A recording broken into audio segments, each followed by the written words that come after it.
Good morning, everyone. We're continuing here in the RAMBAM Hilchos Talmud Torah Perek Vav. Today's halacha tes number 9. Mishu zaken muflaks bezikna, someone that is extremely old.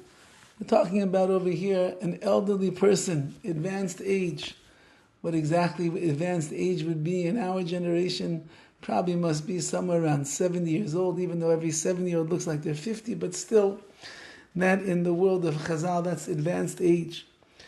Mishu zaken muflag v'zikna afa b'shen chacham, even if he's not a Talmud Chacham, you still have an obligation to stand in front of him.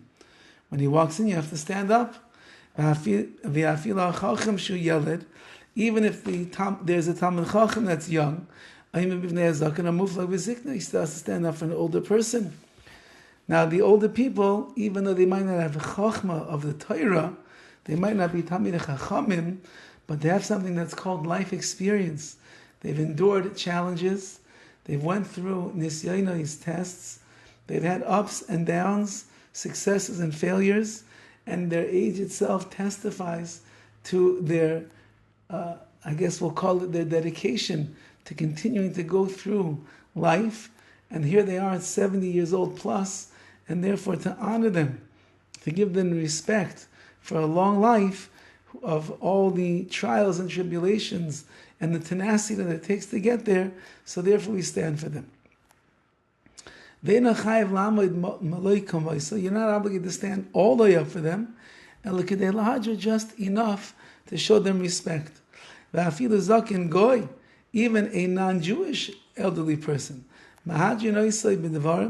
you should praise him with some kind of words,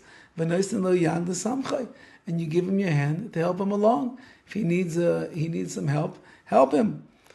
Says the Rambam, how do we know that? It says from an elderly, in front of an elderly person, stand up.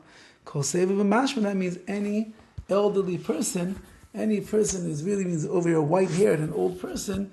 That means anyone, Jew and non-Jew alike. Okay, let's see halacha yud number 10. Talmidei Chachamim einam yotzin la'asais be'atzmam im kol hakal b'binyan v'chafir shel medina ki yotzei ben.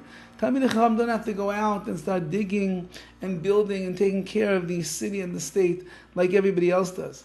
Kedei shelo yizbazu b'fnei amei haaretz. We don't want to disgrace them in front of the ignorant people in this world. You also cannot collect taxes from them for the building of the walls, for fixing of the gates, or to hire the security guards, and similarly, because the Gemara says over there about this, that Talmidei Chachamim, their Torah is their netirusa, is their protection, and therefore they don't have to be involved in the payments or the protection of the city. Nor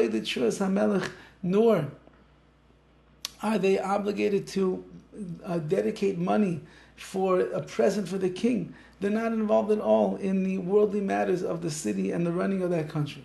We can't obligate them to give taxes. Whether it's a tax that's fixed on the people of the city, whether it is a city tax or whether it is a personal tax. Like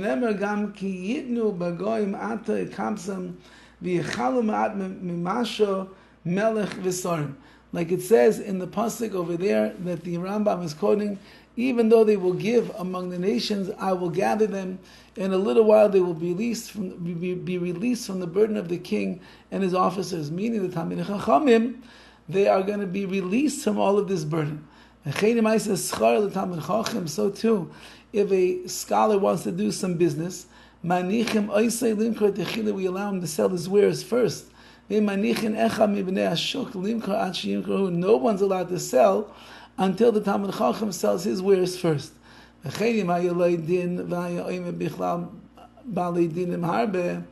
too, if there's a legal matter, and there's a lot of other people that have their own court cases, so he is given priority. And even though that in a regular case the plaintiff has to be standing over here, Talmud Chacham, he's able to sit down in front of the judges as well. That's what the Rambam says. So we accord tremendous honor to Talmidei Chachamim.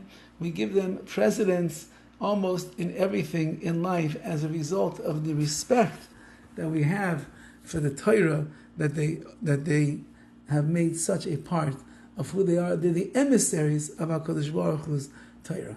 Have a wonderful day.